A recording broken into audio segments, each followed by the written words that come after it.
నమస్తే సార్. నమస్తే. సో పిఠాపురం నుంచి పవన్ కళ్యాణ్ గారికి పోటీగా 5 మంది దిగుతున్నారు అన్నారు. అసలు ఎవరు, ఏంటి, ఎంతవరకు నిజం? అంటే 5 మందిని దించుతున్నారనే టాక్ అయితే వచ్చింది. బట్ ఇప్పటి వరకు ఏంటంటే ఒకరినైతే దించారు అనమాట. అది ఎవరంటే అతని పేరు కనుమూరు పవన్ కళ్యాణ్, కే పవన్ కళ్యాణ్. ఇతని పేరు కూడా కే పవన్ కళ్యాణే కదా, కొన్నిదెల పవన్ కళ్యాణ్. సో ఇతన్ని దించింది అయితే Navaranga National Congress Party. So Navaranga National Congress Party గురించి మనం ఆల్రెడీ ఒక వీడియో చెప్పుకున్నాం. అదేంటంటే నవరంగ నేషనల్ కాంగ్రెస్ పార్టీకి బకెట్ గుర్తు కేటాయించింది ఎలక్షన్ కమిషన్. ఆ బకెట్ గుర్తు చూస్తే గ్లాస్కి బకెట్కి పెద్ద తేడా మామూలు వాళ్ళకి కనిపించదు, జాగ్రత్తగా గమనిస్తే కానీ కనిపించదు. అంటే సడన్గా చూసినప్పుడు రెండు ఒకే గుర్తుంటాయి. సో గుర్తులు అలాగే ఉన్నాయి, పేరు పవన్ కళ్యాణే ఉంది. కాబట్టి అది కొంత ఇబ్బంది. యాక్చువల్గా ఇంకొక 4 కూడా చూస్తున్నారు వేరే పార్టీల మీద దించడానికి. ఇదంతా కూడా జగన్ ప్లాన్ అని చెప్తున్నారు. అంటే రకరకాల పద్ధతిలో పవన్ కళ్యాణ్ని పిఠాపురంలో ఓడించడానికి జగన్ ట్రై చేస్తున్నట్టుగా మనకు అర్థమవుతుంది. ఎందుకంటే జగన్ మీద పవన్ కళ్యాణ్ ఎలా మాట్లాడతాడో మనకు తెలుసు. నేను అధపాతాలో నీకు తొక్కేస్తాను జగన్, నువ్వేంటి జగన్, అసలు నువ్వెవ్వడు జగన్, ఇలాగా అతను డైరెక్ట్గా జగన్ని సంబోధిస్తూ అతను అటాక్ చేసినట్టుగా ఇంకెవరు చేయలేదు. సో నువ్వెంత, నీ స్థాయి ఎంత, ఇలాగ మాట్లాడతాడు కదా పవన్ కళ్యాణ్. అందుకని అతన్ని అసెంబ్లీలోకి అడుగు పెట్టకపోతే, ఈసారి కానీ పెట్టకపోతే ఇంక పార్టీ మునగడలో ఉండడం కష్టం అనేది వాళ్ళకున్న అవగాహన. సో అందుకని అతన్ని రకరకాల ఎత్తులు వేస్తున్నారు. అందులో ఇప్పుడు వేసిన ఎత్తు ఒక ఇంట్రెస్టింగ్గా ఉంది. అంటే ఆల్రెడీ తమన్నా సింహాద్రి కంటెస్ట్ చేసింది. ఆమె ఏమో భారత చైతన్య యువజన పార్టీ, రామచంద్ర యాదవ్ వాళ్ళ పార్టీ తరఫున ఆమె పోటీ చేస్తుంది. ఇప్పుడు ఇది ఒక పెద్ద వార్త అయింది. ఇంకా 4 కూడా పెట్టబోతున్నారు. అంటే బాగా కన్ఫ్యూజ్ చేద్దాం అనేది ఉంది. ఏ పవన్ కళ్యాణ్ అనేది ఇప్పుడు ఇద్దరే అంటేనా కొంత ఆలోచించవచ్చు. ఇంకా ఇంకొక 2-3 ఉన్నారనుకో డిఫరెంట్ గుర్తుల్లో. సో కన్ఫ్యూజ్ అవుతారు జనం. అంటే మనకేందంటే పేరుకి అక్షరాస్యత 60-70% ఉన్నప్పటికీ నిజంగా అక్షరాలు రాసేవాళ్ళ అంటే ఆలు కక్కాలు అచ్చులు హల్లులు వస్తే అక్షరాస్యుల కింద వేసేస్తున్నారు. కానీ నిజంగా మినిమం కాగ్నేటివ్ స్కిల్స్ అంటారు, అంటే ఏది డిఫరెన్షియేట్ చేసే స్కిల్స్, అవి ఉండేవాళ్ళు చాలా తక్కువ మంది ఉంటారు. ఆ మధ్య కూడా ఇక్కడ కేసీఆర్ అంటే బీఆర్ఎస్కి వ్యతిరేకంగా పోటీ చేసినప్పుడు ఒక రోడ్ రోలరు, ట్రక్కు ఇలాంటి గుర్తులు ఉన్నప్పుడు ఒక ట్రక్కు గుర్తుకి 23,000 ఓట్లు పడ్డాయి ఒక దగ్గర. అంటే ఏ స్థాయిలో డ్యామేజ్ జరుగుతుంది అనేది చూడొచ్చు మనం. సో ఇది పోనీ ఇదేమన్నా జగన్కి కొత్తగా వచ్చిన ఐడియా అంటే అదేం కాదు. ఆల్రెడీ చంద్రబాబు ఇదే పని 2019లో జగన్ మీద ప్రయోగించాడు. చంద్రబాబు అయితే ఈయనన్నా ఇప్పుడు ఒక దగ్గర ప్రయోగిస్తే, చంద్రబాబు మొత్తం అనేక నియోజకవర్గాల్లో కేఏ పాల్ అప్పుడు చంద్రబాబుతో కలిశాడు. పాల్ది ప్రజాశాంతి పార్టీ. అప్పుడేం చేశారంటే ప్రతి నియోజకవర్గంలో, సో ఇప్పుడు దాము బాలాజీ అంటే ఇంకొక పాల్ కూడా దాము బాలాజీ అనే ఒకరిని పట్టుకొని వాడి ఇనిషియల్ నా ఇనిషియల్ ఒకటిగా చూసుకొని పెట్టేవాడు అనమాట. రెండోది కలర్స్ కూడా ఆయనకి ఆ పార్టీకి బ్లూ గ్రీనే ఉన్నాయి. దాని తర్వాత గుర్తు హెలికాప్టర్ గుర్తు, అక్కడ ఫ్యానే. సో ఇలా కన్ఫ్యూజ్ చేయడానికి ట్రై చేశారు. కాకపోతే అది పెద్దగా వర్కౌట్ అవ్వలేదు. సో కానీ చేస్తుంటారు. అంటే ఏమో అవ్వచ్చేమో ఇక్కడ బీఆర్ఎస్కి జరిగిన నష్టంలాగా అక్కడ ఏమన్నా ట్రై చేస్తారు అన్నమాట. పోయేదేముంది. సో పవన్ కళ్యాణ్ అనే పేరు ఎతకడమే కొద్దిగా డిఫికల్ట్గా ఉన్నట్టుంది అక్కడ.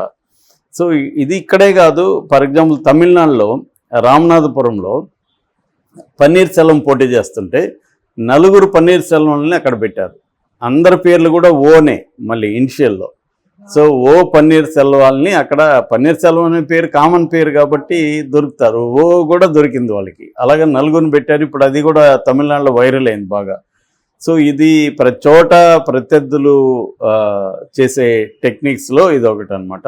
అది ఇప్పుడు పవన్ కళ్యాణ్కి అయింది. మేబీ ఇప్పుడు కనుమూరు పవన్ కళ్యాణ్ కూడా అక్కడ పాపులర్ అయిపోతాడు.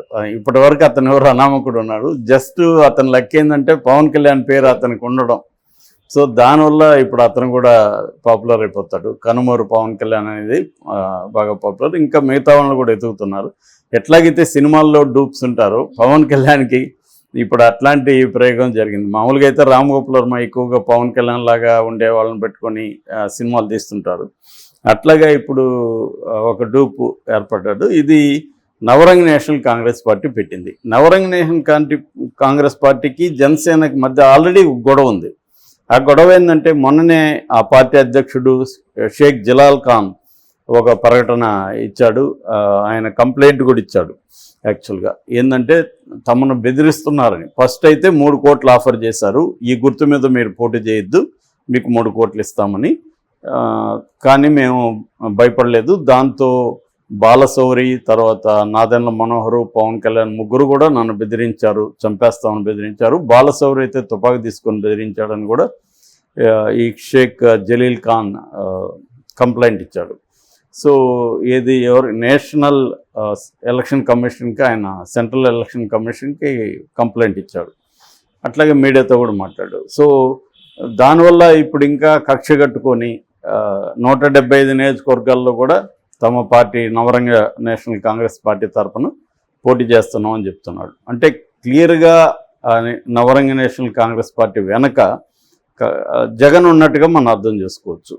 ఎందుకంటే ఈ జనసేనకి గ్లాస్ గుర్తు ఉంది కాబట్టి ఈ బకెట్ గుర్తుతో 175 వాటిలో పోటీ చేస్తే ఏమవుతుందంటే అక్కడ చాలామందికి ఇక్కడ జనసేన పోటీ చేస్తుందేమో అనుకునే అవకాశాలు ఉన్నాయి. సో వాళ్ళు గ్లాస్ కేసు బదులు దీనికి వేస్తారు. దానివల్ల తెలుగుదేశం బీజేపీ అభ్యర్థులకి మిగతా నియోజకవర్గాల్లో ఇబ్బంది. అట్లాగే 21 నియోజకవర్గాల్లో కూడా 21 ప్లస్ 2 పార్లమెంటు 23 జనసేన పోటీ చేస్తున్న నియోజకవర్గాల్లో కూడా ఈ ప్రాబ్లము వాళ్ళకు ఉంటుంది అన్నమాట. సో దీనివల్ల ఎంత నష్టం అని చెప్పలేం, కానీ బ్యాటిల్ టఫ్గా ఉన్నప్పుడు ఇది కొంత ఇబ్బంది. అంటే 100 ఓట్లతో గెలుపోవటములు డిసైడ్ అయ్యేటప్పుడు ఇవి పనిచేస్తుంటాయి అన్నమాట. మరి ఎంతవరకు ఇది జరుగుతుంది అనేది చూడాలి. అయితే పవన్ కళ్యాణ్ అయితే దీని మీద ఇప్పటివరకు స్పందించలేదు. తనలాగా ఇంకొకటి పెట్టారు ఇక్కడ అనేది స్పందించలేదు. మేబీ ఈ వార్త కూడా ఈరోజే వచ్చింది, మార్నింగే చూశాను నేను. సో ఖచ్చితంగా ఇట్లాంటి ఇంకా అనేక విడ్డూరాలు వింతలు మనం అనేకం చూసే అవకాశం ఉంది. ఎలక్షన్లు అంటేనే అనేక వింతలు విడ్డూరాలు జరుగుతుంటాయి. సో ఇక్కడ కూడా అవి జరిగాయి. యాక్చువల్గా ఇక్కడ కూడా వీళ్ళు రోడ్ రోలర్ మీద కానీ తర్వాత ట్రక్ మీద వీటి మీద కంప్లైంట్ ఇచ్చారు, కానీ వాళ్ళు ఇచ్చేస్తున్నారు అన్నమాట. యాక్చువల్గా ఇలాంటి పేరు ఈ పన్నీర్ సెల్వంది కూడా అక్కడ కూడా రామనాథపురంలో కూడా వాళ్ళు సెంట్రల్ ఎలక్షన్ కమిషన్కి ఇచ్చారు, సేమ్ పేరు ఎట్లా మీరు అలో చేస్తారు అని. కానీ ఇలా రాజ్యాంగంలో అటువంటిది ఏమి లేదు. సేమ్ పేరు ఉండేవాళ్ళు ఉండకూడదని ఏం లేదు కదా. నువ్వు ఒకసారి నీకు ఆ పేరు ఉంటే నాకు కూడా ఉంది, నేనేం చేయాలి. కాబట్టి సో పవన్ కళ్యాణ్ లీగల్గా అయితే ఆయన ఏం చేసుకునేది ఏం లేదు. ఓన్లీ ఏంటంటే ఎడ్యుకేట్ చేయడం, అవేర్నెస్ క్రియేట్ చేయడం, గ్లాసుని గుర్తు ఇది చేయడం. ఇప్పుడు ఇంకొకటి కూడా ప్రాబ్లం ఉంది. పవన్ కళ్యాణ్కి గ్లాసు గుర్తు కూడా ఈ 23 నియోజకవర్గాలు తప్ప మిగతా చోట ఫ్రీ సింబల్స్లో పెట్టింది.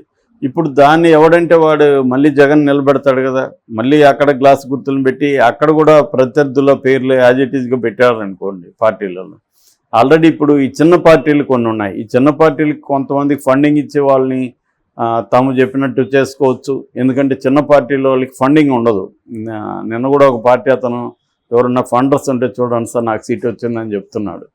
సో అలాంటి వాళ్ళకి వీళ్ళు కానీ ఫండింగ్ ఇస్తే వీళ్ళు చెప్పినట్టు వింటారు. వాళ్ళు పోయేదేముంటుంది, వాళ్ళకి ఏ క్యాండిడేట్ అయినా వాళ్ళకి అక్కడేం గెలిపోవటంలో ఏముండదు. వాళ్ళకి ఏంటంటే దీనివల్ల కొంత ఉనికి చేసుకోవడం, కొంతమందికి పేరు పిచ్చి ఉంటుంది, లేదా కొంతమంది నిజంగా కూడా కొన్ని ఇష్యూస్ని తాము చర్చకు తీసుకురావడం. ఫర్ ఎగ్జాంపుల్ మన జేడీ గారు ఉన్నారు లక్ష్మణ్, ఆయనకి నాకు తెలిసి ఆయనకి ఏ రకమైన డబ్బో లేకపోతే క్యాతో అనేది కాకుండా ఆయన కొన్ని ఇష్యూస్ మీద జెన్యూన్గా స్పందిస్తున్నారు. అది లైమ్ లైట్ తీసుకొద్దామని ఆయన కోరిక. అందుకని ఆయన ఒక మంచి పని కూడా ఏం చేస్తాడంటే తనలాగా ఉండే చిన్న పార్టీల్ని ఆయన ఆర్గనైజ్ చేసి ఈ పార్టీలకి ఒక యునైటెడ్ ఫ్రంట్ లాగా క్రియేట్ చేసుకొని చేస్తున్నాడు. నిజానికి అది మంచి ప్రయత్నం. యాక్చువల్గా తమిళనాడు కానీ కర్ణాటక మిగతా రాష్ట్రాల్లో, ముఖ్యంగా తమిళనాడులో చిన్న పార్టీలు చాలా మంచి పార్టీలు ఉన్నాయి, దళిత్స్కి ఇట్లాంటివి. సో డెమోక్రసీలో ఎన్ని రకాల పార్టీలు, ఎన్ని రకాల విభిన్నత ఉంటే అంత మంచిదన్నమాట యాక్చువల్గా. సో దానివల్ల ఇది ఉంటుంది. అయితే పవన్ కళ్యాణ్కి ఇప్పుడు ఒక పవన్ కళ్యాణ్తోనే ఇబ్బందులు ఉన్నాయి, ఇంకొక నలుగురు వస్తున్నారని చెప్తున్నారు. సో మొత్తం 5 మంది పవన్ కళ్యాణ్లు అక్కడ ఉంటే మాత్రం డూప్స్ ఒక ఫ్రేమ్లో 5 మంది వచ్చినట్టుగా ఉండబోతుంది, చూడాలి.